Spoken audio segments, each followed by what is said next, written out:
মমতা বন্দ্যোপাধ্যায়ের আন্দোলন, সেই আন্দোলনে আমরা অনেক দুঃখের দিন দেখেছি, অনেক লড়াই আমরা করেছি, কখনো পিছুপা হয়নি। রুখে দাঁড়াবে তারাই যারা সাচ্চা তৃণমূল কংগ্রেস করে। সারা পশ্চিমবাংলায় যে সন্ত্রাস হচ্ছে তার বিরুদ্ধে রুখে দাঁড়াতে হবে। কে রুখে দাঁড়াবে? এটাই তো হচ্ছে আজকে বড় কথা।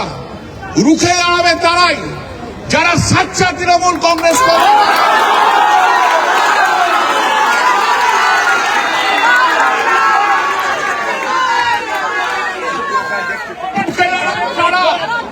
রুখে দাঁড়াবে পশ্চিমবাংলার জনগণ, তারা রুখে দাঁড়াবে।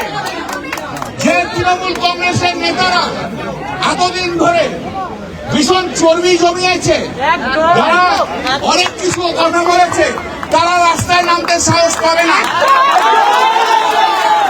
আমার এই মাইক্রোফোনের মধ্যে দিয়ে আমি সেই কথাটাই বলতে চাই, কোন নেতার উপর নির্ভর করবেন না। নেতারা আখের গুছিয়ে চলে যাবে, কিন্তু যারা আসছে তৃণমূল কংগ্রেস কর্মী, দাঁড়াও, আপনারা যারা আসল তৃণমূল কংগ্রেস কর্মী, যারা আজকে বলছেন শিরায় শিরায় রক্ত মমতা ব্যানার্জির ভক্ত,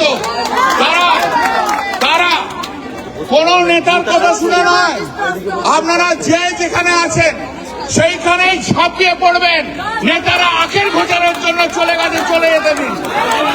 এই তৃণমূল কংগ্রেস আন্দোলনের মধ্যে দিয়ে তৈরি হয়েছে। মমতা বন্দ্যোপাধ্যায়ের আন্দোলন, সেই আন্দোলনে আমরা অনেক দুঃখের দিন দেখেছি, অনেক লড়াই আমরা করেছি, কখনো পিছুপা হয়নি।